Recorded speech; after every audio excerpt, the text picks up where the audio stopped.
Está começando mais um programa, Momentos Espirituais, produzido pela equipe de comunicação do Centro Espírita Paulo de Tarso, Vinhedo.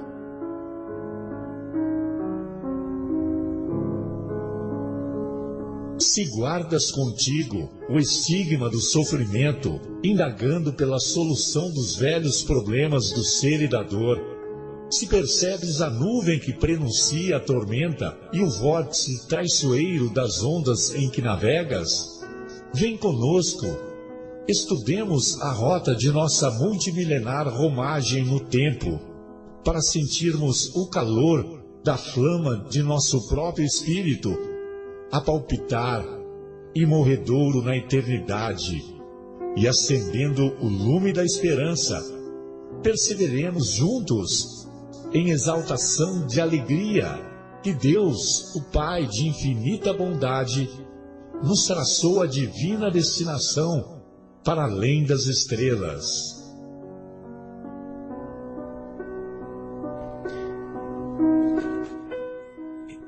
Boa noite a todos. Iniciamos mais uma edição do programa Momentos Espirituais, programa produzido pelo Departamento de Comunicação do Centro Espírita Paulo de Tarso, aqui de Vinhedo, Estado de São Paulo, Brasil, América do Sul, planeta Terra.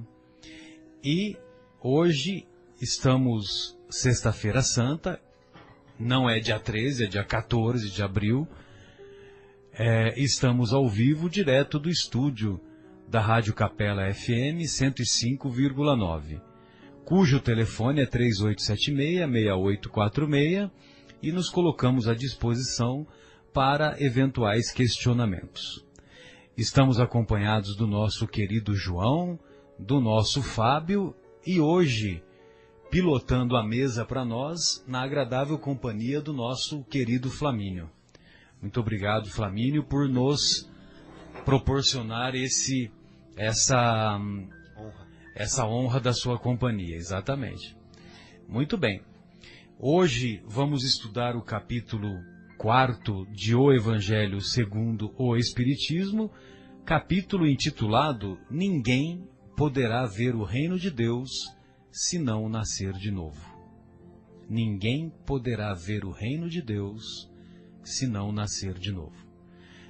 O capítulo 4 é antecedido pelos capítulos Não Vim Destruir a Lei, mas dar-lhe cumprimento, que é o primeiro capítulo. O segundo capítulo de O Evangelho segundo o Espiritismo é intitulado Meu Reino Não É Deste Mundo, ou seja, a imortalidade, o conceito da imortalidade da alma é amplamente exemplificado. O terceiro capítulo, Há Muitas Moradas na Casa de Meu Pai, evidentemente, a hospedaria deve ser imensa, porque imensas são as vidas sucessivas que servem de aprendizado para a trajetória do espírito de cada um de nós, do ser pensante que habita o corpo de cada um de nós, e esse ser pensante que está em evolução contínua, um dia tornar-se-á a mesóclise, né? A mesóclise em homenagem ao presidente de plantão, o Michel Temer. Então, o espírito tornar-se-á, o ser pensante que habita o corpo de cada um de nós, tornar-se-á um dia desprovido de imperfeições. E o nosso objetivo aqui é esse, é diminuir as nossas imperfeições e acumularmos virtudes. Muito bem, o capítulo 4 de O Evangelho segundo o Espiritismo nós vamos ler uma das passagens das anotações dos evangelistas e daremos continuidade às reflexões que o tema nos exige. Então nós vamos encontrar lá no capítulo 17 das anotações do evangelista Mateus, nós vamos encontrar no capítulo 17, versículos de 10 a 13. E inicia assim: após a transfiguração. Após a transfiguração, seus discípulos então o interrogaram desta forma: por que dizem os escribas ser preciso que antes volte Elias? Jesus lhes respondeu: é verdade que Elias deve vir e restabelecer todas as coisas. Mas eu vos declaro que Elias já veio, e eles não o conheceram e o trataram como lhes aprouve. É assim que farão sofrer o Filho do Homem. Então, seus discípulos compreenderam que fora de João Batista que ele falara. Ou seja, Jesus estava se referindo a João Batista. Evidentemente que a transfiguração é um fenômeno mediúnico em que Jesus se transfigura com a ajuda dos médiuns que subiram ao Monte Tabor com ele, e os médiuns os discípulos eram discípulos que também eram portadores de mediunidade, né? Então, os discípulos eram Pedro, Tiago, filho de Zebedeu, irmão de João, e Tiago, Pedro, Tiago e João. Os três que subiram, é isso mesmo, e o João. E utilizando-se das energias dos médiuns, desses nossos queridos apóstolos, Jesus se transfigurou em Moisés e em Elias. Não. Jesus lhes apareceu Moisés e Elias. Jesus transfigurou, ele resplandeceu. Exatamente. Mas aí as imagens foram vistas com muita exatidão. Isso. Não, é porque do jeito que você falou, dá para entender que ele se transformou em Moisés e Elias. Não é Você transfigurou em Moisés e Elias. Exatamente. Então, utilizando-se das energias dos médiuns apóstolos que o acompanhavam, então Elias e João Batista, Elias e Moisés apareceram espiritualmente através do fenômeno de materialização, e esse fenômeno pôde ocorrer graças ao ectoplasma concedido pelos médiuns lá presentes, Pedro, Tiago e João. E a aparição foi tão evidente, tão nítida, que Pedro perguntou para o mestre se ele deveria fazer uma cabana, uma tenda, uma barraca, quando a gente vai acampar, né? Uma barraca ou uma tenda para Moisés e outra para Elias. Então tal foi a transfiguração, né? Tal a materialização, tal a realidade do fenômeno. E evidentemente que o que é simbólico nessa passagem, muito bonita por sinal, é que todos sabemos que lá em Deuteronômio, no capítulo 18, nós vamos encontrar Moisés proibindo a evocação dos mortos. E por que Moisés proibiu a evocação dos mortos? Proibiu por causa do mau uso que os judeus faziam na época. O mau uso, querendo evocar os mortos para saber fofocas, para saber se o comércio ia dar certo, para saber se a colheita ia ser favorável, para saber quem ia vencer na guerra, enfim, os mais variados assuntos de ordem material. Então, por esse motivo, Moisés proibiu a evocação dos mortos. Curiosamente, Moisés viveu 12 a 13 séculos antes de Jesus. Então, lá no Monte Tabor, Moisés participa desse fenômeno da transfiguração, e a simbologia está na seguinte questão, que se ele proibiu lá 12, 13 séculos antes, lá no Monte Tabor, ele veio retirar a proibição. Ele mesmo sendo um espírito evocado. Ele mesmo sendo um espírito evocado e participando desse belo fenômeno da transfiguração, ou da materialização que ocorreu lá no Monte Tabor. E uma outra coisa, Marcelo, é que Jesus é o caminho, né? Ele sendo o caminho, é por ele que nós vamos chegar ao Pai. E ele sendo o caminho, sendo o exemplo, sendo o modelo, ele não faria uma coisa que nós não podemos fazer. Então ele é o exemplo. Exatamente. Ele não vai... Ele também, com a autoridade dele, retira a proibição. Exatamente. Exatamente. E ele não veio derrogar as leis da natureza, né? Não veio retirar as leis da natureza. Muito bem. Então, após esse fenômeno belíssimo, os discípulos perguntam para Jesus: por que os escribas dizem que era necessário que Elias retornasse primeiro, antes da chegada do Messias? Por que Elias deveria retornar? Como é que fala? A profecia falava isso, né? A profecia dizia que antes do Messias, antes da chegada do Messias, que Elias retornaria. Se não me engano, eu não sei se essa profecia é de Malaquias, mas eu sei que está lá no Antigo Testamento. Muito bem. Aí Jesus, com a sua autoridade moral, ele diz que Elias já veio e os homens não o reconheceram e o mataram. E o trataram como lhes aprouve. Ou seja, como era dos interesses dos homens. E o interesse dos homens, que estavam no poder na época, era colocar a cabeça de João Batista na bandeja.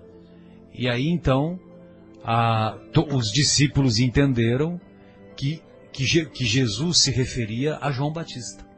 Ou seja, João Batista tinha sido conhecido, havia sido conhecido, e todos sabiam que ele havia morrido, inclusive dessa forma terrível que foi a decapitação. Agora, Elias vivera 800 anos antes.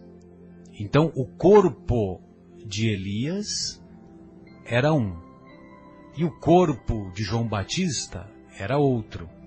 Só que o espírito era o mesmo. O espírito, o ser pensante que habitara o corpo de Elias, era o mesmo ser pensante que habitara o corpo de João Batista. Então, por isso, Marcelo, Jesus explica para eles, né?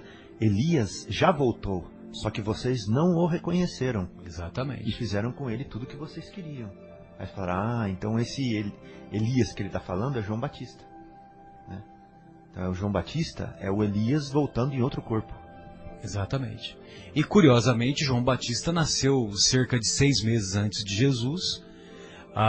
Teve uma vida pautada pela disciplina, pelos rigores pelos rigores de não cometer imperfeições, e ele pregava para que as pessoas se arrependessem e que buscassem o reino dos céus.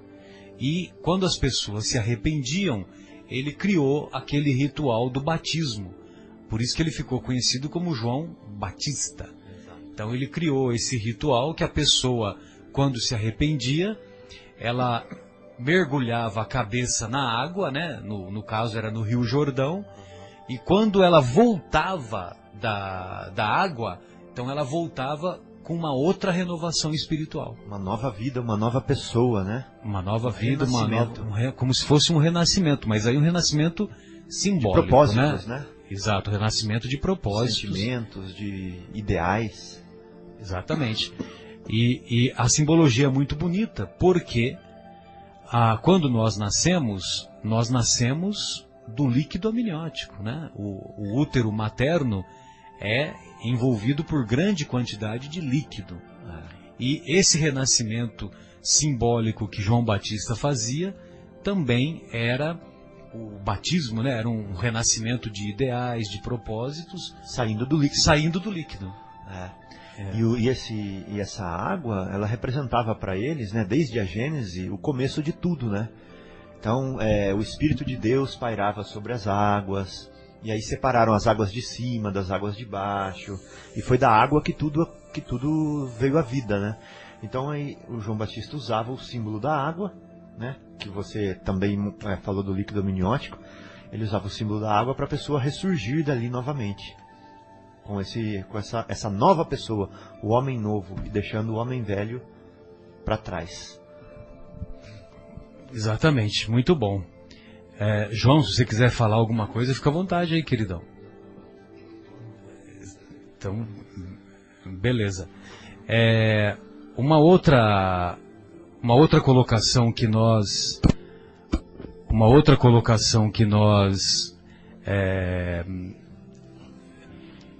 sempre buscamos quando estudamos esse capítulo, porque ninguém poderá ver o reino de Deus, nada mais é do que a exposição transparente do fenômeno da reencarnação. A reencarnação é um termo que não se encontra na Bíblia e nem poderia se encontrar, porque a reencarnação é um termo mais corretamente utilizado e que foi proposto por Kardec em 1857, quando ele escreveu o Livro dos Espíritos. Então, reencarnar, então é voltar a entrar na carne. Então é por isso que é reencarnar. Mas na Bíblia não está escrito reencarnação, né? A gente ouve isso com frequência, né?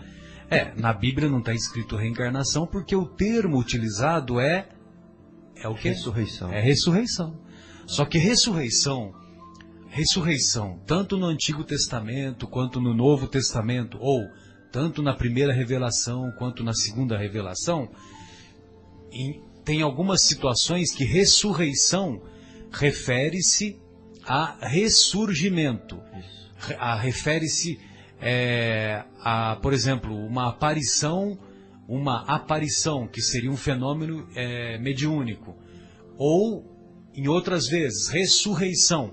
Ele está se referindo, aí sim, às várias vidas sucessivas. Vou dar um exemplo, Marcelo, aqui. Pois não. Olha só essa passagem que está em Marcos, capítulo 6, versículo 14. Nesse ínterim, ou seja, nesse contexto, ou nesse instante, nessa situação, Herodes, o tetrarca, ouvira falar de tudo o que fazia Jesus. E o seu espírito, ou seja, o de Herodes, se achava em suspenso. Ou seja, ele estava em dúvida, ele estava confuso. Porque uns diziam que João Batista ressuscitara dentre os mortos. Olha só, as pessoas diziam que Jesus era João Batista que ressuscitara dentre os mortos. Ou seja... Olha a confusão. João Batista era só 6 meses mais velho que Jesus. E morreu quando Jesus já estava pregando. Então, como que Jesus poderia ser o João Batista, sendo que eles conheciam que Jesus tinha nascido de José, de Maria, né, que ele veio desde a infância, que ele cresceu lá na Galileia e tal. Então, olha a confusão. Uns dizem que ele é João Batista. Aí falaram assim, que ressuscitou dentre os mortos. Outros falam que aparecera de volta Elias. Olha só, então o Elias tudo bem. O Elias já tinha morrido há 600 anos antes lá, morreu. Eles falavam que o corpo dele foi arrebatado numa carruagem de fogo, né? Mas eles pensavam que Elias tinha voltado na aparência de Jesus. E outros, que um dos antigos profetas ressuscitara. Então, olha a confusão. Por um lado, pensava que era o João Batista, que estava vivendo junto com Jesus e tinha morrido. Outros pensavam que ele podia ser o Elias, que estava lá atrás, ou outros profetas. Então, como você falou, Marcelo... O mesmo vocábulo com vários significados. Significados, é. Poderia ser reencarnação se fosse no caso de Elias. Agora, no caso de João Batista, é um ressurgir, né? Exato. E quando uma pessoa... E um dos antigos profetas também seria reencarnação. Então, lá naquela época, quando a pessoa morria, eles falavam assim, que fulano... Não falavam assim, fulano morreu. Eles falavam assim, fulano deitou-se com seus pais, né?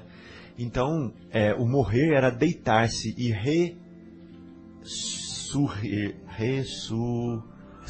ressuscitar, obrigado.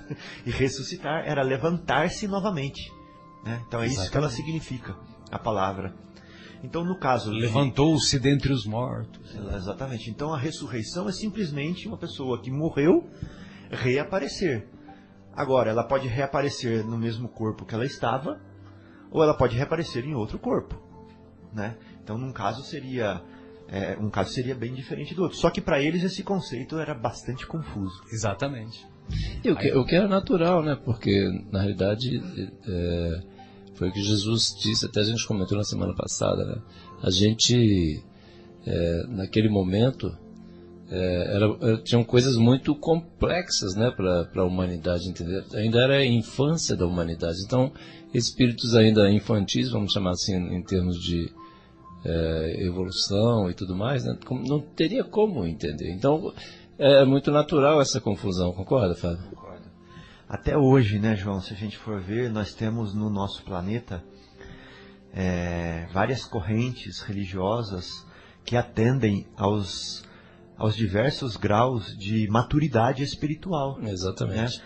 Então nós temos correntes religiosas que prometem no céu, né, na vida além, coisas materiais, até hoje. Porque esses espíritos, esses irmãozinhos, ainda não conseguem se desvincular, se desapegar da felicidade do ponto de vista material. Da matéria. Então ele precisa ter bens materiais como um estímulo para ele poder sentir atraído pelo reino de Deus. E entender algo como felicidade. Exatamente. Felicidade são coisas materiais.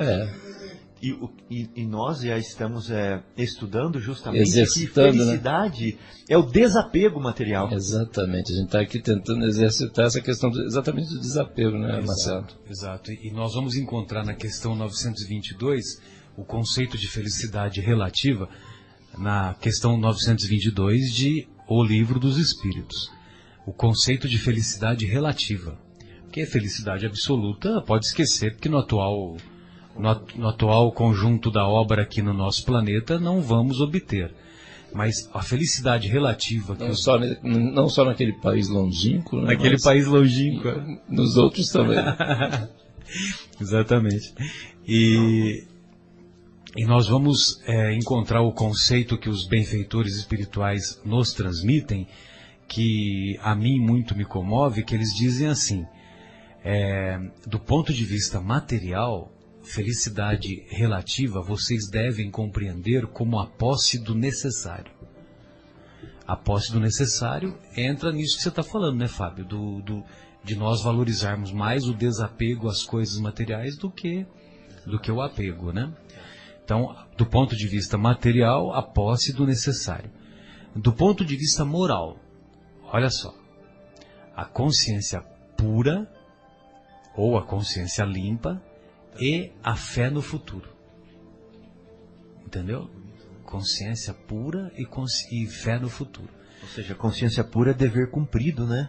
Exatamente. Estou fazendo a minha parte, né? Tá tudo bem. Exatamente. Retidão de princípios, né? Ou seja, aquilo que você prega está em coerência com aquilo que você faz com aquilo que você se comporta, e a fé no futuro, né? Ou seja, a convicção de que, a certeza de que a vida continua e que nós somos eternos aprendizes e que daremos continuidade após abandonarmos o nosso corpício. E que nós estamos a caminho da luz, né, João? Sem sombra de dúvida. Exatamente, estamos a caminho da luz. Nosso grande consolo é exatamente esse aí, né? Que estamos indo para lá. Eu vou pedir para o nosso querido Flamínio deixar na ponta da agulha aí, viu, Flamínio, a música intitulada O Homem, de Roberto Carlos, e aí depois nós, antes de nós partirmos para essa primeira pausa musical, né? E então, do ponto de vista assim, o conceito de reencarnação, do ponto de vista do aspecto religioso, nós temos muitas outras informações para passar, né, para os estimados ouvintes, uma vez que o conceito de reencarnação ele se encontra em várias passagens, tanto da primeira revelação ou Antigo Testamento, quanto da segunda revelação ou do Novo Testamento. Então nós vamos deixar esses conceitos para quando retornarmos. Pode ser, Flamínio? Então vamos fazer essa primeira pausa musical, ouvindo essa composição do Roberto Carlos, composição inclusive que foi um presente que o Emmanuel concedeu através da mediunidade de Chico Xavier, concedeu a letra para o cantor Roberto Carlos, O Homem. Retornamos então com o programa Momentos Espirituais, e essas frases do Chico Xavier, viu, Flamínio, Fábio, João, amigos, são frases dele mesmo, não são frases do Emmanuel psicografadas, né? Que o Emmanuel, que era o guia espiritual do Chico, o acompanhou em toda a sua trajetória, mas essas frases são frases dele mesmo, daquilo que ele conseguiu aprender nessa atual existência, né? Tanto é que tem aquela frase que ficou mais famosa, que você não é possível voltar atrás, um novo começo, e fazer um novo começo, mas sempre é possível começar agora e construir um novo final. Então essa frase também é dele, e é um pensamento assim de um consolo, de um conforto, né? Impressionante, né? Qualquer situação que nos encontremos. Mas é aquela questão, né? O Chico é o Chico. E também, assim, aquela história do reservatório do perfume, né? Passou tanto perfume por ali que ele, se ele não tivesse o que ele já tinha também toda essa grandeza, essa bagagem espiritual, mas tanta coisa boa passou por ali, por aquele espírito, né? Que é muito impressionante. Aí sairia sempre coisas boas. Por isso que a gente tem que, né, estudar, ler, a gente se informar e buscar renovar nossos pensamentos, para aí, no final das contas, a gente vai acabar renovando as nossas atitudes, né, Marcelo? Sem dúvida. Bom, então, lá no Antigo Testamento, em Êxodos, no capítulo 20, que é quando Moisés recebe os 10 mandamentos, as tábuas da lei, que ele recebeu lá no Monte Sinai, através de um fenômeno mediúnico chamado escrita direta.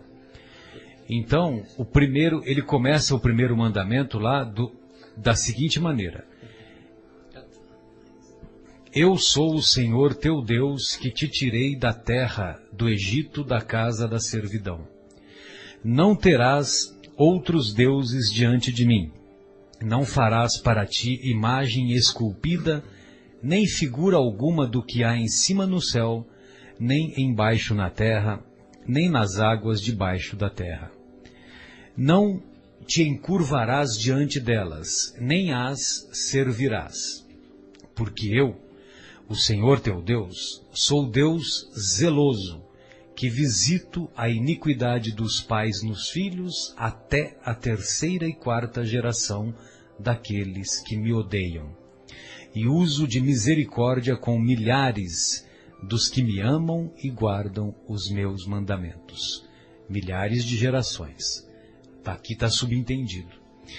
Mas o que nós queremos falar é o seguinte, é que quando nós traduzimos do original hebraico direto para o português, a preposição não é até a 3ª e a 4ª geração.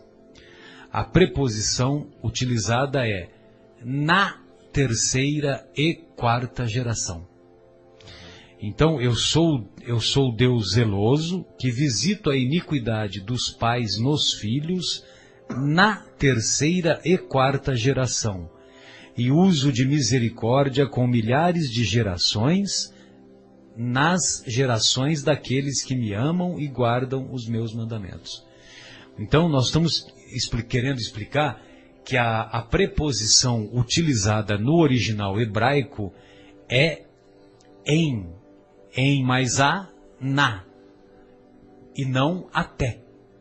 A preposição do original hebraico. Então a preposição não é até. Porque se fosse até a terceira e a quarta geração, por exemplo, eu erro, eu faço uma burrada. Que é muito difícil, por sinal, né? Eu cometer uma burrada. Jamais, Marcelo. Eu cometer uma burrada. Está usando o exemplo errado. Exatamente. Fala o João então, vai. Então, por exemplo, eu cometo uma imperfeição, cometo um desvio. Aí o meu neto, ou o meu bisneto, ou o meu tataraneto é que vai ser responsabilizado, é que vai ser punido. Agora, quando você diz que é na terceira e na quarta geração, então é muito comum na mesma família as pessoas reencarnarem ou na mesma família, ou no mesmo ambiente familiar, né? Primos, tios, grupo ali, né? ou na família espiritual, né? Naquele círculo de amigos que todos possuímos. Né? Então, aí o que acontece? Eu cometi um erro. Esse erro tem que ser punido, tem que ser corrigido, né? Porque Deus, na verdade, não pune ninguém. Exatamente. Deus fez as suas leis, Deus educa, Deus nos educa. Então, Ele nos dá uma nova oportunidade através de uma outra existência em que nós poderemos corrigir as imperfeições que praticamos anteriormente. Então, por isso que eu sou Deus zeloso, que que visito a iniquidade dos pais nos filhos na terceira e na quarta geração. Então, aquilo que eu cometi de errado com os meus filhos, quando for bisneto de mim mesmo, né, na terceira, quando você nascer de e novo, quarta geração, aí eu vou ter a oportunidade de reparar aquela iniquidade, ou aquele deslize. Porque quando nós erramos, né, João? É um deslize. Agora, quando os outros erram, o fulano fez uma burrada, né? Aliás, nós falamos outro nome, né? Só que eu não vou falar aqui. Besteira. Né? Esse nome. É uma besteira. e esse conceito da reencarnação, né, da pluralidade das existências, né, é muito mais caridoso do que, como Kardec diz, né, do que a unicidade, né? Porque se de repente você chega e tem a oportunidade, encarna aqui, né? E aí comete um deslize, ou então, se não for amigo, é uma grande besteira, né, Marcelo? E aí vai ser punido para sempre no fogo do inferno, quer dizer, não tem jeito de recuperar, de corrigir, de reparar, de pegar o carnê e sair pagando as suas contas, né? Prestações. As prestações, exatamente. Então, assim, a reencarnação, a pluralidade das existências é um conceito muito mais caridoso, né? É muito mais amoroso, e que é exatamente o fundamento do Pai, né? De amor. É a manifestação do amor de Deus. Manifestação do amor de Deus. Né? Para que se restabeleça a justiça. Exato. E aquilo que você falou, né? Quer dizer, tem muito esse conceito, né? Reforçando exatamente o que você estava falando, eu estava pensando. Esse conceito de punição, igual você comentou, né, de Deus, tal, isso é muito difundido. Existe é um erro de interpretação, né, Fábio? Que vem sido trazido aí na humanidade toda, que Deus é aquele homem bravo lá que pune. Deus é o Pai de infinito amor, né? E Ele só quer que a gente seja feliz. E como é que a gente vai ser feliz? É a gente que não se perdoa. Enquanto a gente estiver com a consciência pesada, lembrando que a gente fez aquilo, que atrapalhou alguém, que roubou a mulher lá na outra vida, lá, que roubou, que matou, que fez isso fica lá meio que tatuado no nosso perispírito. Enquanto a gente não se livrar disso aí, não se libertar, né? E aí Deus permite que a gente venha para quê? Para nos corrigir, né? Muito lindo isso que você falou, João. E você está falando aí de Deus, né? Que é um Deus amoroso, um papai, como dizia Jesus, né? É verdade. Ele não falava que Deus era um Deus punitivo. Ele trazia Deus como um papai, né? Então imagina um pai amoroso e sábio educando um filho, né? Essa é a ideia que nós temos que ter. Exatamente. Mas será que Deus existe mesmo?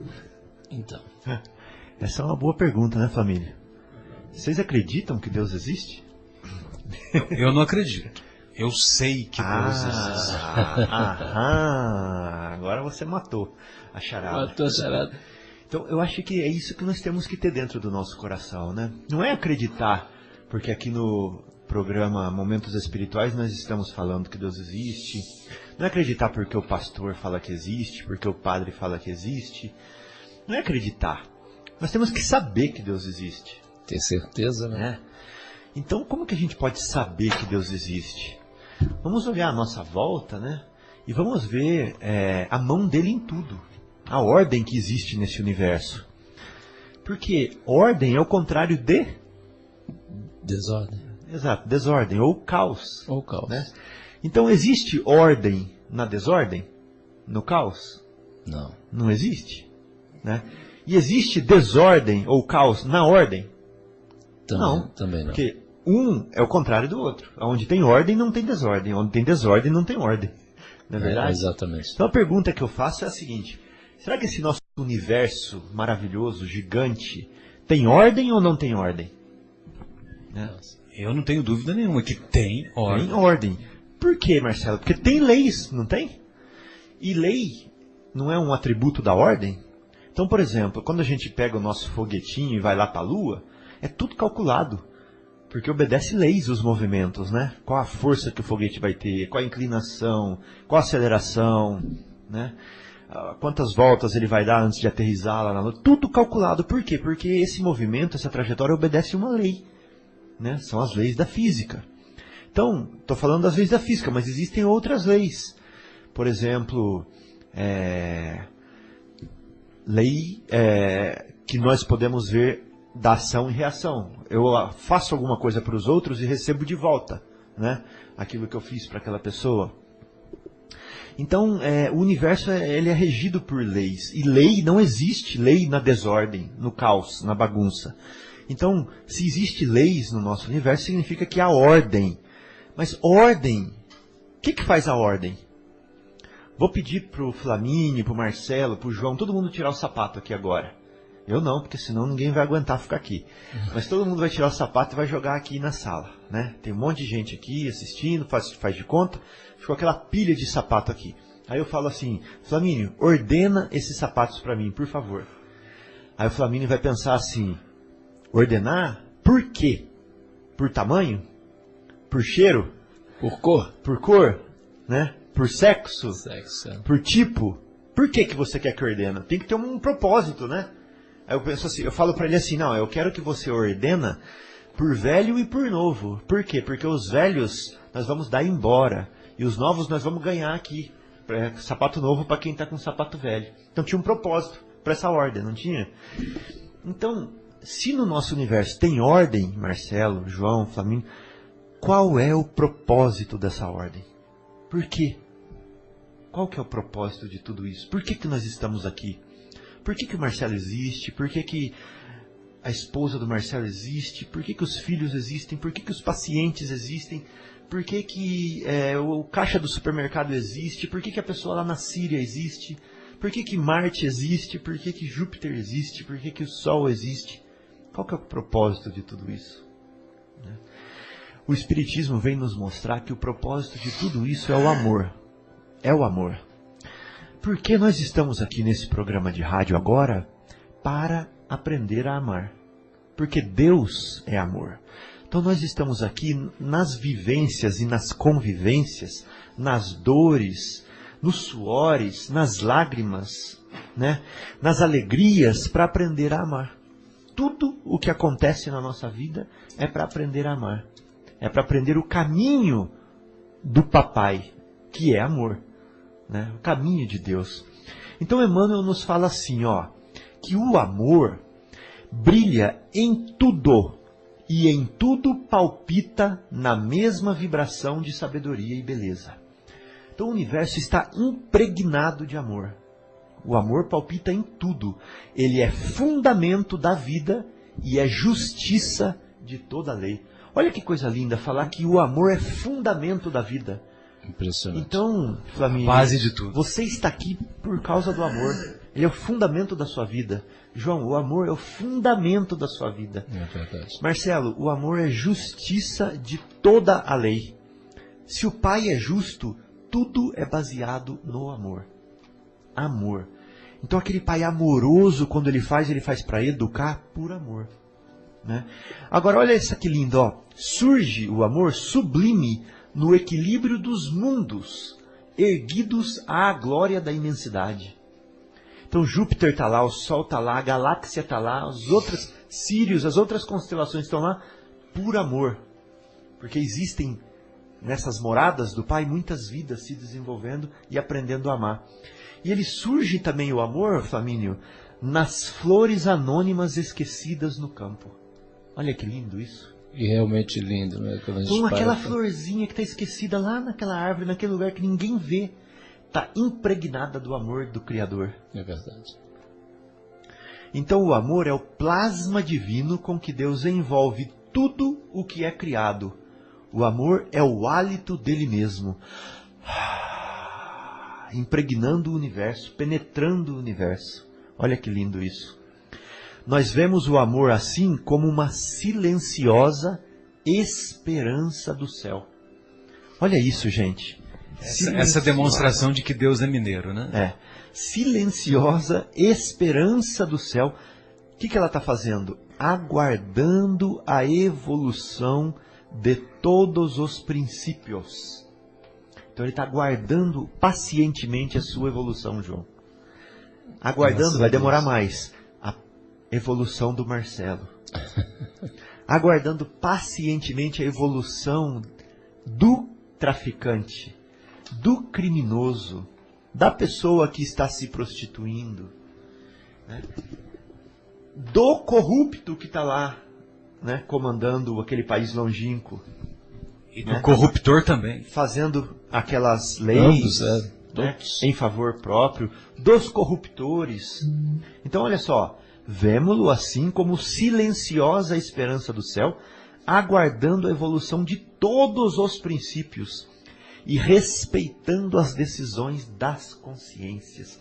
Quer errar? Eu respeito. Você vai sofrer as consequências disso, meu filho. Vai doer, mas eu continuarei te abraçando. Então, mercê de semelhante bênção, cada ser é acalentado no degrau da vida em que se encontra. Cada ser é acalentado no degrau da vida em que se encontra. Olha isso. O verme é amado pelo Senhor. Que é isso, gente? O que o Emmanuel está falando aqui? O verme é amado pelo Senhor, que lhe concede milhares e milhares de séculos para levantar-se da viscosidade do abismo. Nossa. Tanto quanto ele ama o anjo que representa o próprio Deus junto ao verme. Nossa. Então o amor de Deus é para tudo e para todos. Para o verme e para o anjo, pasmem, igualmente. Igualmente. E o anjo representa Deus para o verme. Assim como Jesus representa Deus para nós. Olha que lindo isso. Muito lindo. Então veja bem. A seiva que nutre a rosa é a mesma que alimenta o espinho dilacerante. Então Deus está aqui em nós e está lá no criminoso que está atrás das grades. Amando os dois, penetrando os dois, vivendo com os dois da mesma forma. Isso é maravilhoso. Isso é o mesmo amor, né? O mesmo amor. E amando-nos, permite o Senhor perlustrarmos sem prazo. Olha a reencarnação. Olha as vidas sucessivas. Olha as experiências inúmeras. Vou repetir. E amando-nos, permite o Senhor perlustrarmos sem prazo o caminho de ascensão para Ele, concedendo-nos, quando impensadamente nos consagramos ao mal, a própria eternidade para reconciliar-nos com o bem, que é a sua regra imutável. Nossa, então tá aí, meu filho. que lindo. Eu sou o Pai de infinita bondade. Eu te dou a eternidade para você chegar até mim. Isso é maravilhoso, gente. Se reconciliar com o bem, ele diz. Né? Exato. Que coisa linda. Né? Reconciliar com o bem, João. Coisa maravilhosa. Te dou a eternidade. Essa é uma regra imutável do Pai de infinita bondade e misericórdia. Então a pergunta é: eu sou uma pessoa impaciente. Eu estou falando a verdade aqui, viu, gente? Eu sou uma pessoa impaciente. Será que eu vou conseguir aprender a paciência numa vida só? Não, então Deus, que é de infinita bondade, me dá a eternidade para aprender. Ele vai falar o seguinte: esse espírito Fábio, impaciente, ele vai nascer lá no Tibete e vai viver junto com os monges budistas para aprender paciência. Eles vão fazer esculturas de arroz ou na areia, depois vem o vento e destrói tudo, né? Então ele vai lá fazer meditação com eles e vai aprender a paciência. Será que é suficiente, Flamínio, para aprender paciência? Será que eu não vou precisar, numa outra oportunidade, viver a lição da paciência aqui no trânsito do Brasil? Para pôr em prática e para realmente incorporar a paciência dentro de mim? Né? Então como é que eu vou viver lá no Tibete e vou viver aqui no Brasil para viver as duas experiências? Né? Então a paciência é uma coisa muito difícil de se conquistar, é muito demorada. Às vezes a gente precisa uma vida inteira, senão vidas, para aprender a paciência de verdade. Né? Agora eu estou falando de uma virtude só, da paciência. E a hora que eu falar da humildade? Que eu tenho que aprender a humildade lá na onde eu sou humilhado e lá na onde eu posso humilhar. Eu tenho que aprender humildade nas duas facetas, né? Eu tenho que aprender humildade na onde eu sou aquele que pode humilhar as pessoas. Nos dois sentidos, né? Agora eu tenho que aprender humildade lá na onde cá. eu vivo sendo humilhado. Pra lá e pra cá. Dá pra fazer isso tudo numa vida? Não dá, né, gente? Tô falando da parte filosófica já, né, Marcelo? Aí... Tá falando tudo.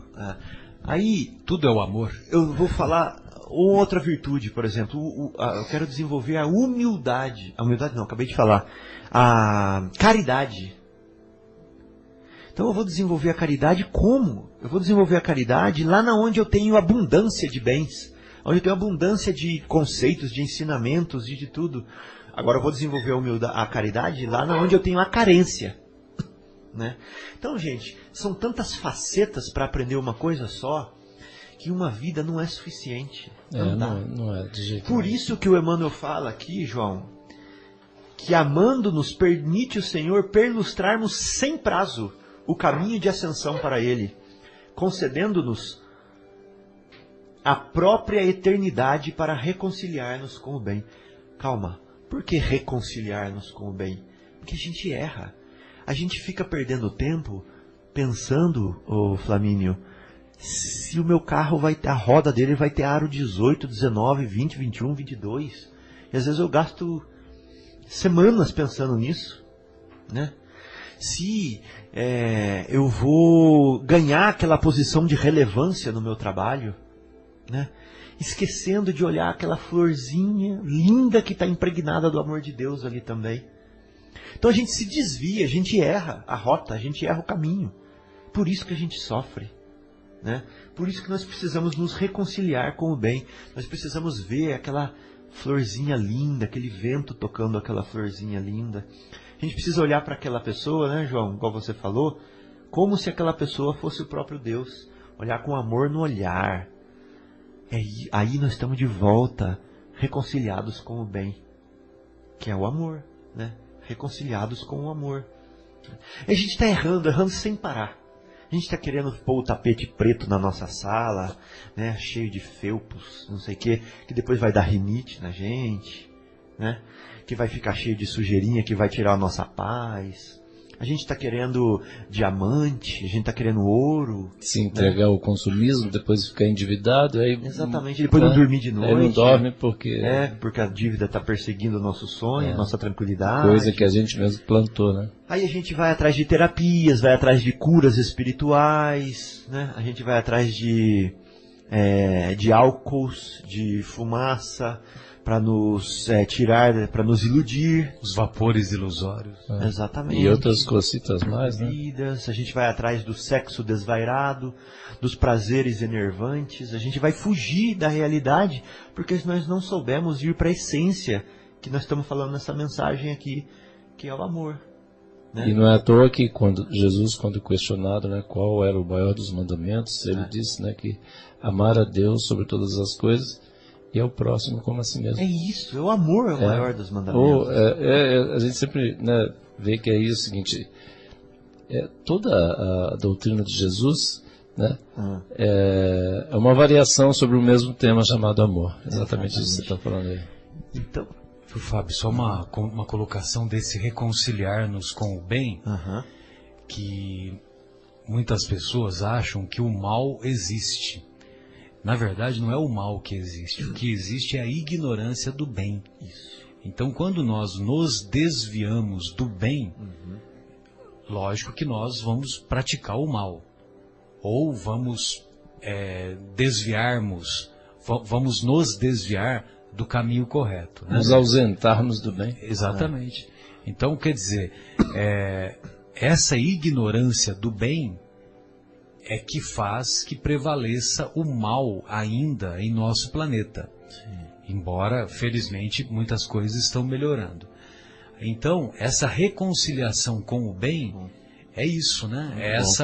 É nós nos afastarmos da ignorância que nós entramos como fruto das nossas escolhas equivocadas. Conheça a verdade. Exatamente, não, inclusive exatamente a questão do livre-arbítrio, né, que ele comentado aí também, né, quer dizer, é um outro prisma, vamos dizer assim, do amor de Deus, exatamente nos dá liberdade para a gente, quando a gente conseguir retornar, né, nos reconciliarmos com o bem, a gente ter o prazer, né, o gosto dessa vitória, que é essa reconciliação com o bem. Muito bonito, João. E aí, olha só o que ele fala. Ele fala assim: eis porque Jesus, o modelo divino, enviado por Deus à terra, para clarear-nos o caminho, em cada passo de seu ministério, tomou o amor ao Pai por inspiração de toda a vida, e amou sem preocupação de ser amado. Jesus auxiliou sem qualquer ideia de recompensa. Descendo, que é o amor ágape, né? Ágape. Descendo à esfera dos homens por amor, humilhando-se por amor, ajudando e sofrendo por amor. Olha que lindo isso. Passa no mundo de sentimento erguido ao Pai excelso, refletindo-lhe a vontade sábia e misericordiosa, e para que a vida e o pensamento de todos nós retratem as suas pegadas de luz, legou-nos, em nome de Deus, a fórmula inesquecível: amai-vos uns aos outros como eu vos amei. Nossa, é fantástico, é de arrepiar, né? Coisa linda. E esse mesmo Jesus, esse mesmo cidadão, né? Esse cidadão Jesus foi abordado por um mestre em Israel, por um doutor da lei, que se chamava Nicodemos, que veio à noite ter com ele. E ele disse assim para o mestre: Mestre, sabemos que vieste da parte de Deus para nos instruir, como um doutor. Ele chamou Jesus de doutor, porque ele era doutor, o Nicodemos. Então ele quis se colocar alto, que nem Jesus. Assim, você vem nos ensinar como um doutor. Tipo assim, eu sou doutor, né? Então você é como um doutor, né? Porquanto ninguém poderia fazer os milagres que fazes, se Deus não estivesse contigo. Jesus aproveitou a oportunidade para a lição e falou as seguintes palavras: em verdade, digo-te, ninguém pode ver o reino de Deus se não nascer de novo. E aí o tema do nosso estudo de hoje, né? Isso está na Bíblia, né, Marcelo? Isso está na Bíblia. Não tem reencarnação. Está em na João, Bíblia, mas isso capítulo 3, versículo 1 a 12. João 3, olha lá. Então, mas essa faceta e essa reencarnação dita com outras palavras está lá, né? Então ele Sim, fala, sim. então olha as palavras de Jesus. E sabe o que é curioso do João 3? Aham. Vou falar rapidamente, né? falar. Na Copa do Mundo de 82, eu via escrito lá, os caras colocavam umas faixas, né? Escrito assim, John 3, 2 pontos, e, por exemplo, 3:3, né? Aham. E esse diálogo com Nicodemos se passa no capítulo 3. Isso. E eu não sabia o que era aquilo, mas o que é John 3, 2 pontos, 3, né? Aham. E lógico que era como os capítulos e os versículos são identificados, Exatamente. entendeu? É uma alusão. Então João, então já era um convite, né, que as pessoas faziam. Hoje não é permitido, né, colocar nada de aspecto religioso e tal. Mas na época você podia levar qualquer faixa lá. E aí, então tinha isso, né? John, não sei se você lembra disso, né? Na Copa de 82. Ah, é? Não lembro. Então olha só, o João, capítulo É 3, da sua época, né? Não é da minha época. fala assim: em verdade digo-te, ninguém, Jesus, ninguém pode ver o reino de Deus se não nascer de novo. Que reino de Deus é esse? Que reino de Deus é esse, Marcelo? O reino de Deus é a obra divina no coração de cada um de nós. Hã? Então Obra quer dizer divina. que o reino de Deus não é um reino de chocolates e ouros e mulheres virgens, Nem mel, nem de nada nuvens, disso. de harpas Nem e de anjos? cascata. É tudo cascata isso aí. Então veja bem, Marcelo, Não é cascata de o chocolate. reino né? de Deus é a obra divina no coração do homem. Ou seja, o reino de Deus é o nosso coração se transformado em harmonia, em paz, em humildade, em renúncia, em doçura, em amor. Reconciliado com o bem, né? Isso que Emmanuel falou, né? Então quer dizer que ninguém pode ver esse reino, ou seja, essa paz, essa esperança, esse amor, se não nascer de novo? Então quer dizer que não dá para fazer tudo isso numa vida só? É isso que o mestre está falando? Aí o Nicodemos não entende nada. O Nicodemos aprofunda, né? Isso que eu ia falar. Ele não entende nada. Ele fala assim: como posso eu, já velho, com esse corpício aqui, com essa barriguinha, como eu posso tornar a entrar no ventre da minha mãe para nascer uma segunda vez? Ele fala, ele não entendeu nada. Aí Jesus fala assim: olha que coisa linda. Em verdade, digo-te, se um homem não renasce da água e do Espírito, não pode entrar no reino de Deus. Como assim esse negócio de água e Espírito? Ele explica na frase seguinte. Ele fala assim: meu filho, o que é nascido da carne é carne. E o que é nascido do Espírito é Espírito. Água e Espírito. Água, carne. Espírito, Espírito. Então ele está falando o seguinte, separando carne de Espírito. A carne é uma coisa, meu filho, o Espírito é outra. Então você tem que renascer da carne, uma carne nova, e renascer do Espírito, um Espírito renovado, um Espírito novo. Então aí ele fala o seguinte, não te admires de que eu te diga que é preciso nasçais de novo. Aí olha essa frase que poética. O Espírito sopra aonde quer e ouves a sua voz. Espírito, Flamínio, na época de Jesus, na linguagem aramaica, e vento era a mesma palavra. O mesmo vocábulo. Tá? É como falar hoje cabo. Cabo é a segunda hierarquia do exército, depois do soldado. E é também o cabo da vassoura. Cabo, a palavra cabo é usada para as duas coisas. E também é o cabo que conduz a eletricidade também, por Cabo exemplo. que conduz a eletricidade. Cabo, manga. Manga de camisa. Ah, manga, exato, manga de camisa, manga fruta. Então a palavra vento e a palavra espírito usavam a mesma palavra em aramaico. Então olhem essa frase, ouçam essa frase pensando nas duas coisas. O espírito, ou o vento, né, sopra onde quer e ouves a sua voz. Por que a gente sabe que ele está falando de espírito também? Porque ele acabou de falar do espírito aqui atrás. Que a carne é carne, o que é nascido da carne é carne, o que é nascido do espírito é espírito. Aí ele fala, o espírito sopra onde quer e ouves a sua voz, mas não sabes de onde ele vem, nem para onde ele vai. O mesmo se dá com todo homem que é nascido do espírito. Então imagine você parado ali fora agora e aquela brisa toca o seu rosto. Da onde ela veio? Da onde está vindo aquela brisa? Está vindo lá de Indaiatuba? Está vindo lá de... O que tem depois de Indaiatuba, Flamínio?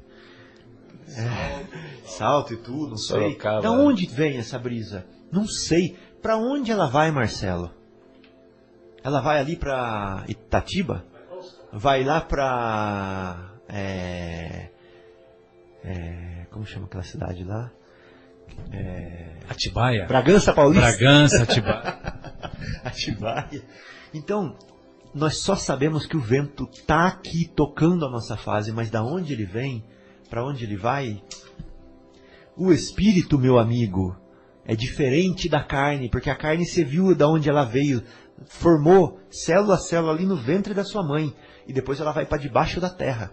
Mas o espírito você não sabe de onde vem e não sabe para onde vai. É diferente. É isso que ele está falando. Então, você que é carne, você que é espírito, o seu espírito, você não sabe de onde ele está vindo e nem para onde ele vai. É isso que Jesus está falando. Então, é necessário que você nasça de novo, de carne e de espírito, né? Então, isso se dá com todo aquele que é nascido do espírito. E o espírito vai vivendo diversas experiências. Por isso, é necessário para você ver o reino de Deus que você nasça de novo. É lindo isso, né? Ou seja, que você viva várias experiências. Que você aprenda finalmente a ser humilde. Que você aprenda finalmente a ser caridoso. Que você aprenda finalmente a ter paciência, a ser indulgente, a ser amoroso. Porque o amor é a reunião de todas essas qualidades, né? O amor é o pai de todas as virtudes. É que nem a luz branca é a soma de todas as outras cores. A cor branca é a soma de todas as outras cores. O amor é a soma de todas as virtudes, né? Então, gente, só para finalizar, o aluno... Por mim você pode falar até às 3 da manhã que eu estou morrendo de felicidade. Viu? O aluno, ele é reprovado, né? Mas ele volta para a escola. O atleta, ele sofre derrota, mas ele compete de novo, né? O fazendeiro, ele tem insucesso na colheita, mas ele planta de novo, né? Então o mesmo acontece com o espírito. Ele erra, mas ele tem oportunidade de acertar novamente. Deus dá a oportunidade para ele acertar. Mesmo porque Deus não é pobre de misericórdia. Então a gente pega aquele alumínio que está velho, a gente recicla. A gente pega aquele papel que usou, recicla. O plástico. O espírito é a mesma coisa. O espírito precisa de novas oportunidades, de reciclar oportunidades, né? E aprender novamente. Então, esse é o papai que Jesus falou, Marcelo. Esse é o papai que dá novas chances e que educa. Não é aquele pai que vai lá e que pune, que mata o agressor, que mata o pecador. Não. Ele quer que o pecado seja extinto, não o pecador. Não o pecador. Então, João, voltando naquilo que você falou, esse é o papai que não deixa a mãe ser feliz num céu e o filho ser corroído lá no fogo do inferno para sempre. Não faz sentido. Então não faz sentido. Esse papai amoroso, cuja a paciência, como é que ele fala aqui da paciência? Silenciosa esperança do céu, né? Ele fala assim. Esse papai, ele dá a chance para os filhos. E a mamãe, que foi boa e que teve um filho ruim, não vai ficar lá num céu angustiada, amargurada, porque o filho está no inferno mais. Aquele filho está no inferno da consciência dele, colhendo os frutos que ele plantou, mas ele vai voltar para a mamãe dele. É assim que ele, né, que ele expurgar, que ele se livrar, se libertar, né, daquela situação que o corrói, né? É isso que ele fica sentindo, né? O arrependimento, o remorso, né? Então esse pai que criou esse universo cheio de ordem, né, de amor, que impregnou amor em tudo, ele está nos esperando pacientemente pela eternidade, com as experiências que nós vamos decidir ter, com os frutos que nós vamos decidir colher, né? Pacientemente nós vamos chegar, ele vai nos esperar chegar até ele. E como o Haroldo fala, ele fala o seguinte, já que a gente falou de felicidade lá no começo, ele fala o seguinte, que o nosso coração é uma gleba, é uma terra, que a gente precisa trabalhar. Um pedaço de terra, né? A gente precisa trabalhar. Quando essa terra estiver dando frutos bonitos, saudáveis, né? É a terra do reino de Deus, né? Trabalhada, né? E a felicidade não é uma circunstância, não é uma coisa que vem de fora para dentro. A felicidade é o resultado do trabalho dessa terra. Então, se você não é feliz hoje, é porque a terra está sendo mal trabalhada. Então, trabalhe essa terra, né? Trabalhe essa terra, que o fruto desse trabalho vai ser a felicidade. Eu acho muito lindo isso. É verdade. Né? E Deus está esperando pacientemente. Muito legal, Fabinho. Então, para ilustrar tudo isso que você falou, nós vamos ouvir agora Monte Castelo com o nosso querido Renato Russo, e deixa bem claro aquilo que você falou há pouco sobre o amor ágape, que é aquela bela passagem da carta de Paulo aos Coríntios. Retornamos então com o programa Momentos Espirituais, hoje refletindo sobre o capítulo 4 de O Evangelho segundo o Espiritismo, ninguém poderá ver o reino de Deus se não nascer de novo. E nesse belo diálogo que o Fábio agora há pouco descreveu de Jesus com Nicodemos, em que a pluralidade das vidas sucessivas está claramente identificada, ou seja, a reencarnação, as várias vidas sucessivas que todos temos como presente do Criador, nós vamos reconhecer que 70, 80, 90 anos de existência são insuficientes para produzirmos as virtudes no seu mais alto grau. Como que vamos desenvolver a paciência no seu mais alto grau apenas com uma única existência? Então, se fosse uma única existência, Deus seria muito rigoroso, e Deus não tem nada de rigoroso. Deus é amor, é misericórdia, é perdão, Ele é portador de perdão no seu mais alto grau, né? Nós nem temos... É infinito, nós não temos nem capacidade de avaliar o quanto que Deus nos perdoa a todo instante, né? Não vamos nem dizer uma vez ao dia, né? Em todos os instantes. E então, quer dizer, 70, 80 anos, por mais longa que seja uma existência, essa existência é incapaz de ser necessária, ou suficiente, melhor dizendo, suficiente para que sejamos capazes de desenvolver essas virtudes. Sem contar crianças, né, que crianças falecem, que morrem, que não têm essa oportunidade de longa vida. Pois é, que nasceram com tumores, nasceram com doenças congênitas, né, malformações cardíacas congênitas, entendeu? E que não duraram 2, 3 anos de existência. E outros que também vêm idiotas, né, que vêm assim, completamente sem capacidade de se relacionar, né, preso, é um prisioneiro de um corpo adoecido. Né, como é que fica? É muito esquisito. Esse era, assim, antes de eu conhecer o Espiritismo, uma coisa que sempre eu questionava, né, e me tirava o sono, assim, em muitas situações, assim. Eu falei, pô, como é que pode isso, né? Quer dizer, eu tinha, assim, a gente tem a intuição, né, que não pode ser injustiça de Deus, porque Deus é amor, é justiça. Então tá faltando uma pedra aqui nesse quebra-cabeça, né, Fábio? E aí, naquele momento lá, voltando naquele comentário, lá na infância da humanidade, como é que a gente ia ter condições? A gente não tinha. Foi por isso que Jesus falou, né, que, né, eu estava até lendo hoje mesmo, estava lendo na Gênesis lá, explicando essa questão exatamente, que Jesus disse lá que ele ia depois que vinha o Consolador prometido, que através do Espírito de Verdade, né, ia nos esclarecer a respeito. Que haveria um amadurecimento. E aí ia trazer isso, que ia ficar conosco para sempre. O que ia ficar conosco para sempre? Né? Não pode ser alguém encarnado, porque ninguém encarnado é eterno. Né? Então é E o os espíritos não podem ser queimados, né? Como é que vai queimar os espíritos, né? Exato, então né, é Já muito... dizia o João Russo. Exatamente. Mas é muito consolador essa mensagem, essa imagem. Né? E os benfeitores também dizem, João, que isso é uma coisa também que muito me tocou quando eu abracei a doutrina espírita há cerca de 30 anos atrás.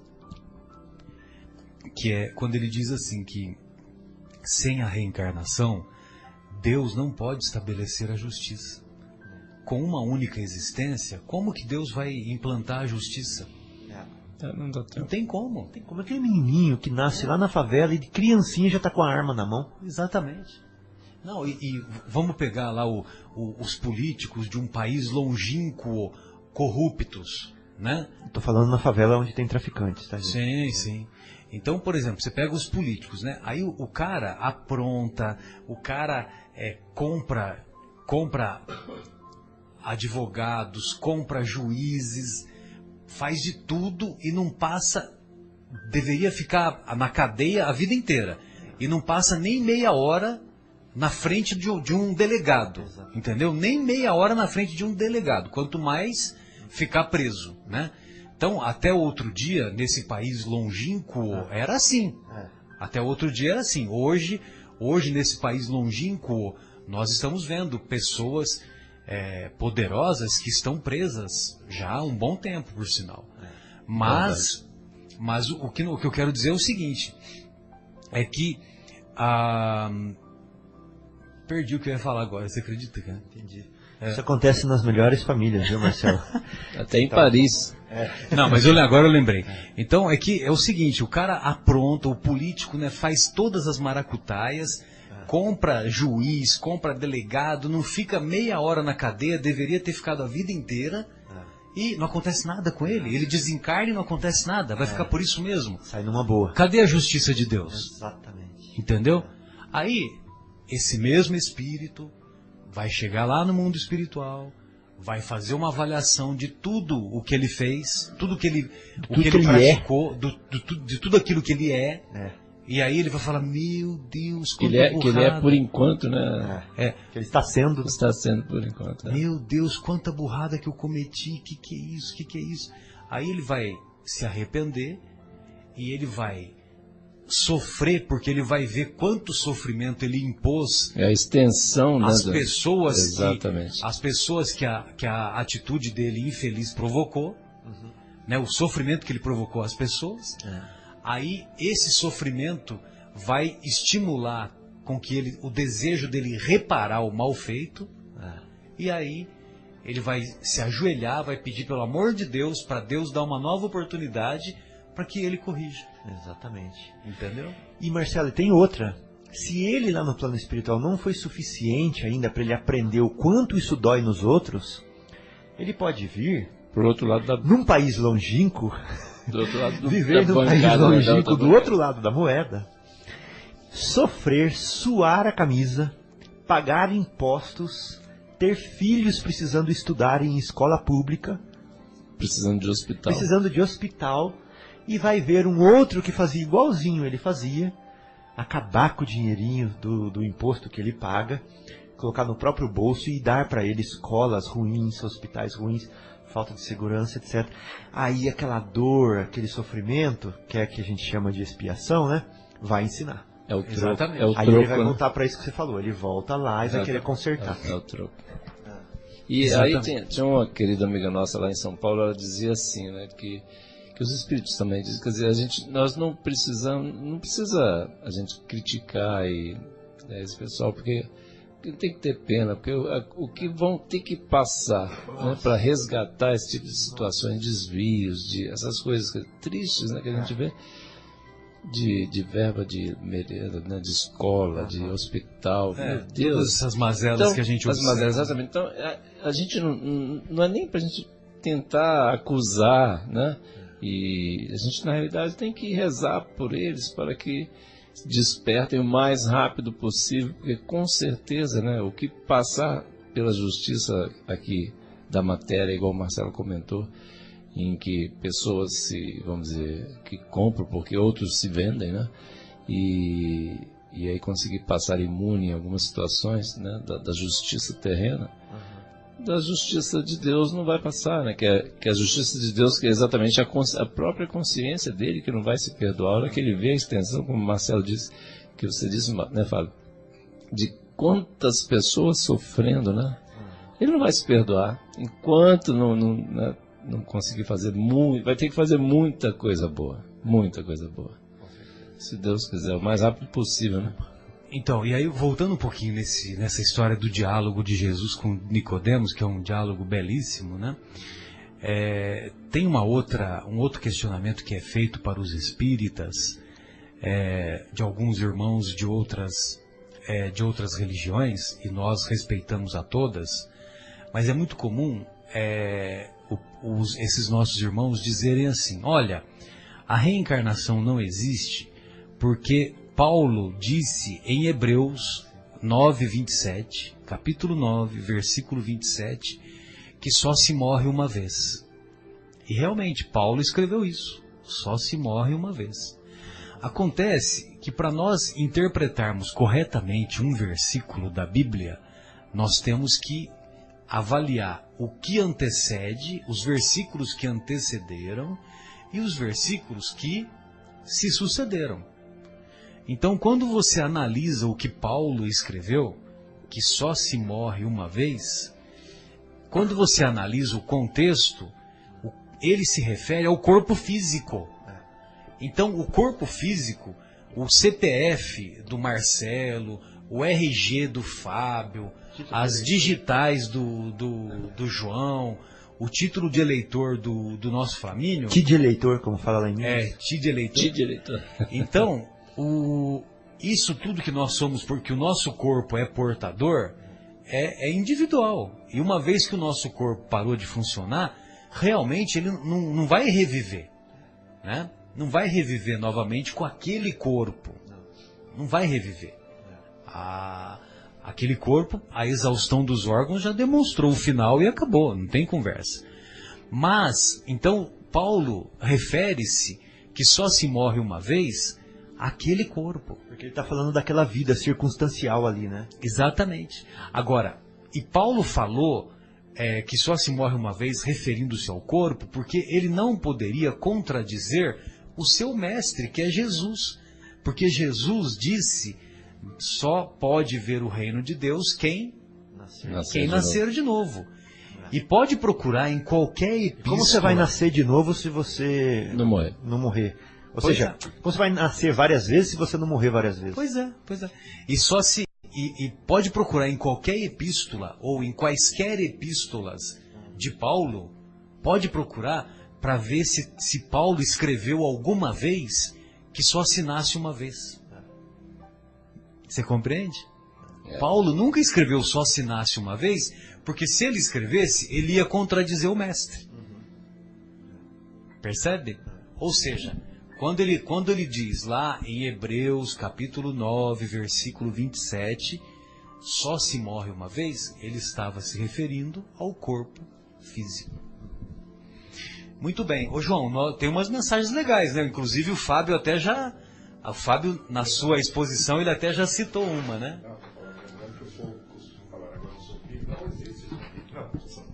O Flamínio está dizendo, que só se morre uma vez e vai virar zumbi, né?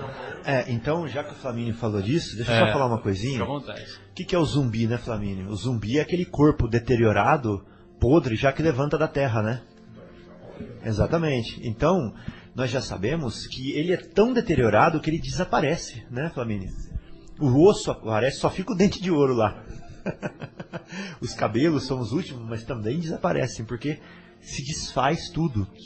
E às vezes, Flamínio, esse material que se desfez vai lá na raiz de um pé de alface, nutre aquele alface, ou seja, aquele elemento que estava no corpo de uma pessoa vai parar num pé de alface.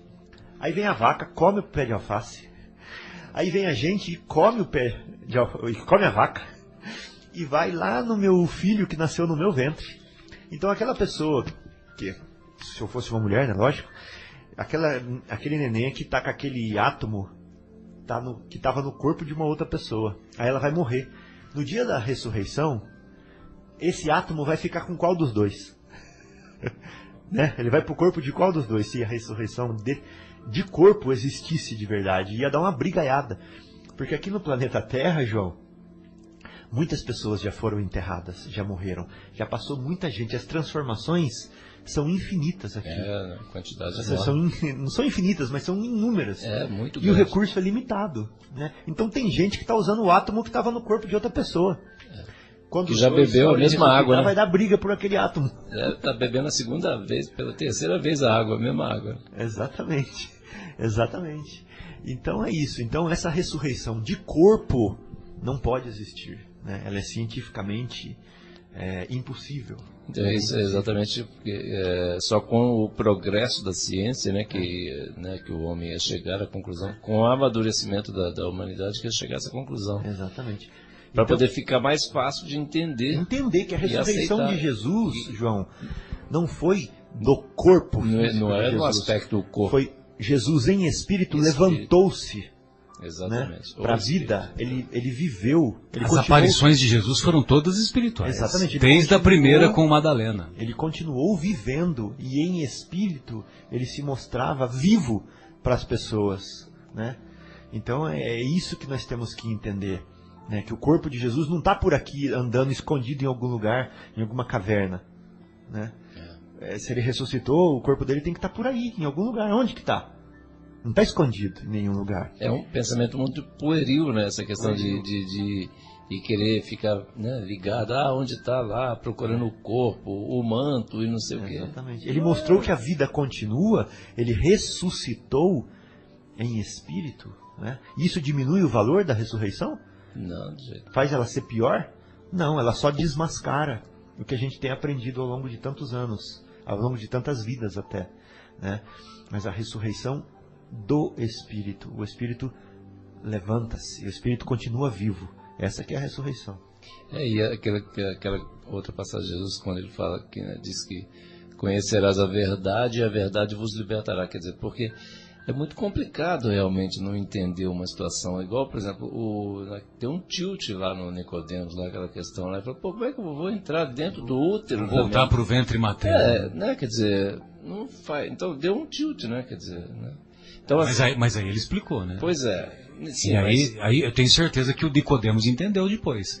É que não tem a continuidade do que aconteceu com o Nicodemos, né? Embora um dos evangelhos apócrifos seja o evangelho de Nicodemos. São vários evangelhos apócrifos, né? E um deles é o de Nicodemos. Então, dizem as... Sabe qual que é o contrário de Nicodemos? Nico recebemos. Nicodemos e Nico recebemos. De acordo com as tradições orais, então Nicodemos deu continuidade a seguir os ensinos de Jesus, entendeu? Ele foi um continuador, mas eu não sei exatamente o que ele fez. Mas eu sei que tem um dos evangelhos apócrifos é o de Nicodemos. Tem aquele evangelho de Tomé, né, que é considerado o quinto evangelho, e assim por diante, né? Bom, uma das mensagens aqui que nós separamos do livro Vivendo o Evangelho, ditada pelo Espírito André Luiz, é a mensagem número 40, intitulada Arrogância. Aí, Flamínio, aquilo que nós conversamos no intervalo, acho que vai esclarecer. Então, o título da mensagem é Arrogância. Enganadores e mentirosos, espertos e levianos, estupradores e desonestos, difamadores e vingativos, caluniadores e intrigantes, criminosos e viciados, torturadores e violentos, mesquinhos e invejosos, agressores e assaltantes, corruptores e corruptos, todos eles passíveis ou não de punição pela lei humana, são alcançados pela lei divina, que através da reencarnação usa de justiça e misericórdia para corrigir o culpado, dando-lhe a oportunidade de recapitular experiências e buscar o caminho do bem. Hoje na Terra, a legislação penal tende a se afastar da simples punição e se orientar pela reeducação do delinquente. Mas ainda é comum atribuir-se ao Código Divino o castigo eterno e irreversível. Ao admitir, pois, a recuperação do réu e negar as vidas sucessivas, que são instrumento da bondade divina para a reabilitação do espírito, o homem mostra arrogância e dá a entender que é melhor do que Deus. Então, quer dizer, como é que você pode admitir a recuperação do réu e negar a reencarnação? Que é a oportunidade de recuperação do espírito. Exatamente. Reabilitação não bem empregado. Vai mandar ele para a cadeia eterna, ou seja, para o inferno. O André Luiz é muito impressionante. Né? Então, se o homem é assim, e Deus, você está falando que não, né? Então você está se achando melhor do que Deus. Exatamente. João, eu gostaria que você lesse para nós essa mensagem 44, Sem Limites. Exatamente. Nesse mesmo livro, Vivendo o Evangelho, volume 1, né, do André Luiz, a mensagem Sem Limites, ele diz assim: há muita gente que desembarca no mundo espiritual com bagagem indesejável. Quer dizer, chegou lá e não deu para se desfazer, ou se desfazer daquela bagagem ruim, ou renovar a bagagem, alguma coisa assim. O que não é o nosso caso, né? Não é. De passagem. Como disse o Fábio sobre a paciência, né, Fábio? Então, há muita gente que desembarca no mundo espiritual com bagagem indesejável. Aí ele diz assim: intransigência, agarrou aqui, e orgulho, discórdia e intolerância, vaidade e avareza, inveja e egoísmo. Vocês estão vendo que é só bagagem ruim mesmo, né? Violência e vingança, mentira e crime, calúnia e hipocrisia, devassidão e leviandade, desequilíbrio e mágoa, ódio e paixão. Ou seja, uma coleção de doenças, de bagagem indesejável. Doenças da alma mesmo. Doenças da alma, exatamente. E aí ele conclui assim, né?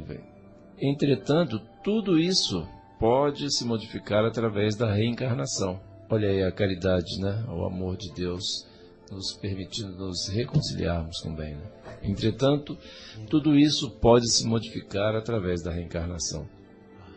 Pois a doutrina espírita esclarece que nascer de novo é oportunidade de corrigir enganos e trabalhar pela transformação geral. Transformação moral, pela transformação moral, segundo os critérios do Evangelho de Jesus. Né? Quer dizer, o Espiritismo fala exatamente do Evangelho de Jesus. Não criou nenhuma nova lei. Né? E aí ele conclui assim, de forma maravilhosa: o limite das vidas sucessivas é a perfeição, mas a misericórdia de Deus, que sempre lhe ampara o esforço de renovação íntima, esta não tem limites.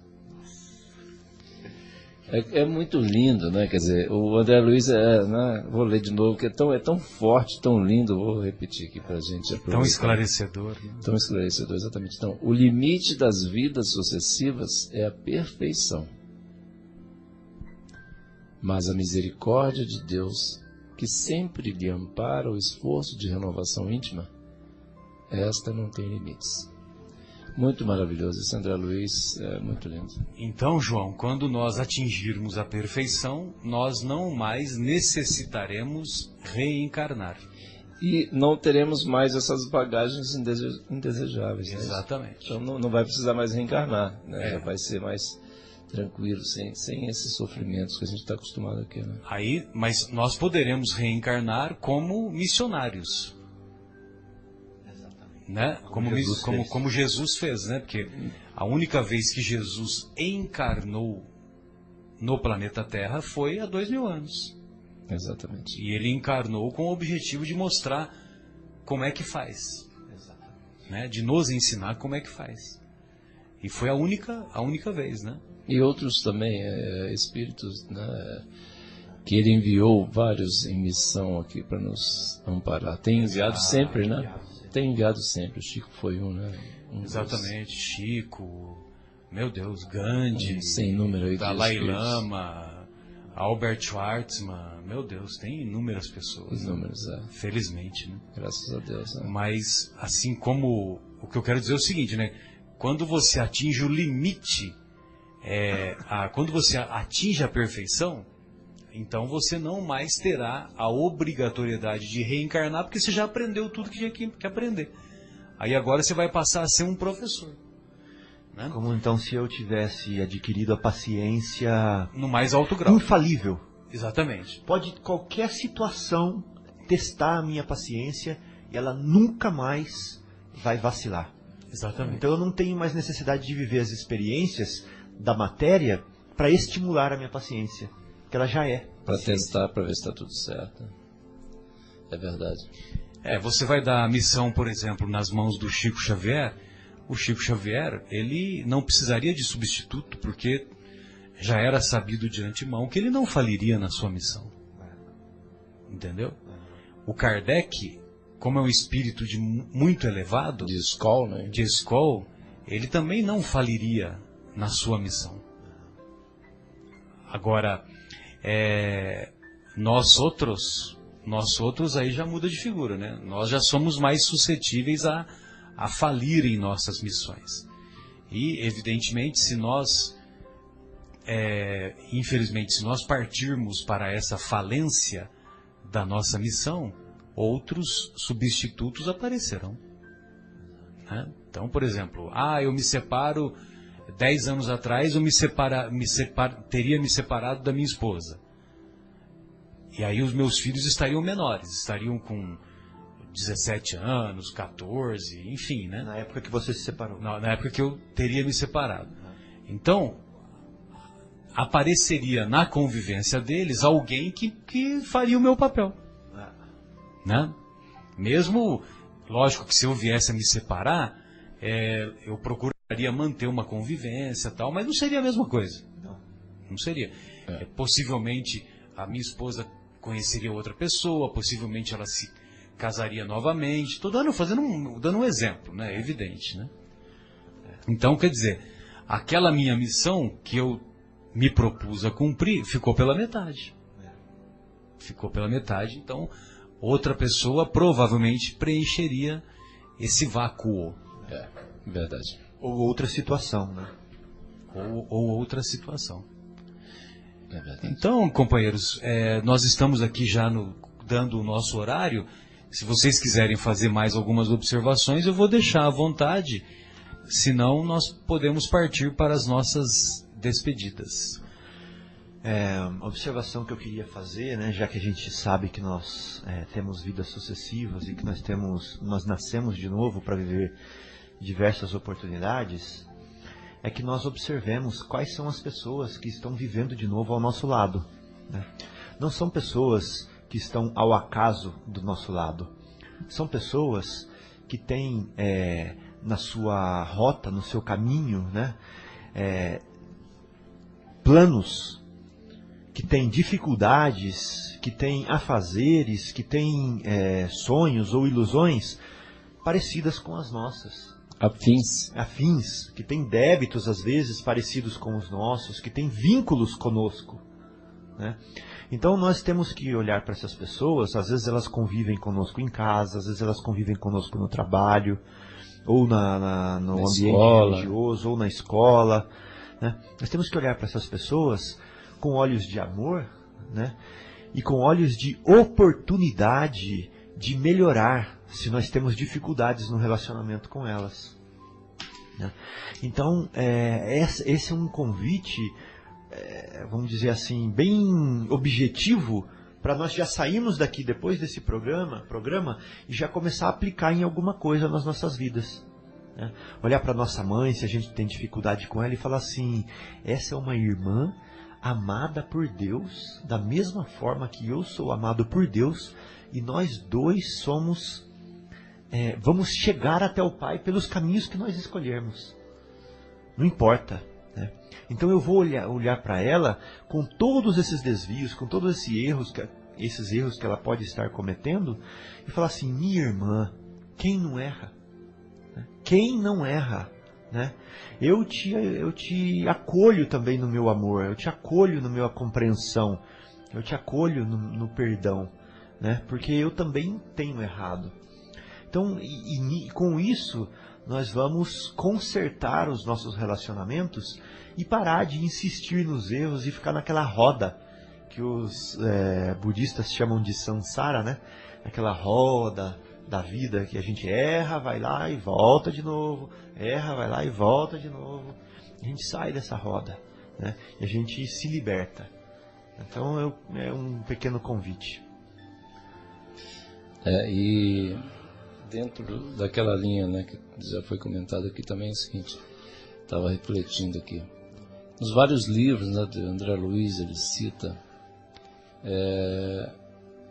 que por ilusão, né? A gente fica iludido pelo orgulho, pelo egoísmo, né? Então a gente encarna aqui no corpo, né? E aí esquece o que aconteceu.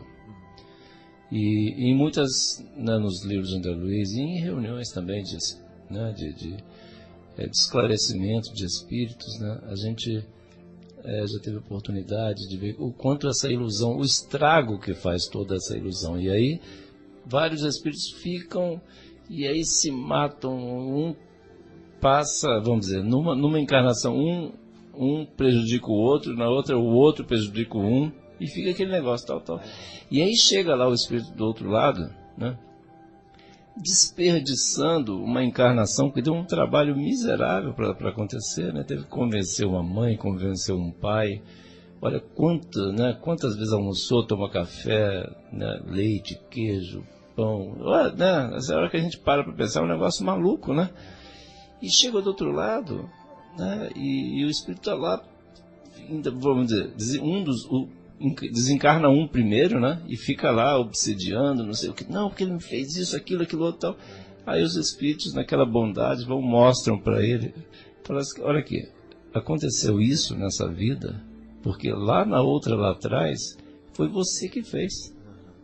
E aí fica aquela situação, falando: nossa, desculpa a vergonha que eu passei. É mais ou menos nessa linha, quer dizer, e quando é que a gente vai parar com isso, né? E são, assim, situações, dentro desse convite que você fez agora, né, Fábio, extremamente pertinente. Nós precisamos despertar para isso, né? Igual, como já foi falado, o próprio Marcelo já disse, nós estamos já na idade madura da humanidade, né?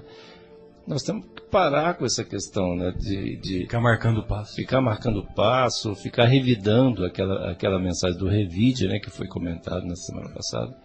E assim, a gente entender que quando a gente tem alguém, como o André Luiz diz, quando a gente convive com alguém que é um desafio para nós, que é aquela pessoa difícil, a gente tem que entender o seguinte, que nós também somos um desafio para ela, né? O André Luiz fala, eu sempre lembro dessa passagem, porque assim, da mesma forma que a gente tem dificuldade de aceitar e falar, meu Deus do céu, como essa pessoa pode ser assim, ela pensa absolutamente, exatamente a mesma coisa com relação a nós. Mas a gente não enxerga isso. E outra coisa assim, que quando a gente tem essa pessoa, e além disso, essa pessoa está do nosso lado, não é à toa, como foi dito, e não é nada mais, nada menos do que um compromisso. A gente assumiu o compromisso de que ia acertar. Porque quando a gente vai, passa para o outro lado, né, vamos dizer o que eu acabei de citar, por exemplo, o espírito é esclarecido e vê que aconteceu tudo aquilo, aí a gente, desse espírito, nós, né, cada um de nós aqui, e aí a gente assume o compromisso com os nossos benfeitores, os chefes lá, fala, não, agora você me desculpa o que eu fiz, mas agora eu vou voltar tal, e nós vamos fazer. E a gente vem e erra tudo de novo. E isso chama-se compromisso, que a gente chega lá com os chefes, é uma vergonha, a gente vai chegar lá com aquela, né, aquela cara de, né, de pato que quebrou o vaso, né? De novo, né, toda essa mão de obra, olha o sacrifício que nós demos para os nossos pais, nossas mães, os avós, né, para até a gente estudar, fazer faculdade, né, medicina, né, Marcelo, engenharia e outras, até ou não. Mas assim, olha o trabalho que deu, e aí simplesmente... eu não quero tomar vacina tudo de novo, nossa senhora. Pois é, você pensou? Agora eu tenho que levar meu filho para tomar 4 de uma vez, ele vai tomar uma picada em cada braço e em cada perna. Eu não estou conseguindo suportar essa situação. É muito impressionante. Então assim, e aí a gente passa por todo esse sofrimento, e aí chega lá depois de novo, aí aquela vergonha. Então assim... Gente, vamos aproveitar realmente isso que o Fábio falou, assim, né? Vamos nós, esse convite para cada um de nós mesmos, né, aqui, para a gente aproveitar essa caridade aí que Deus nos oferece.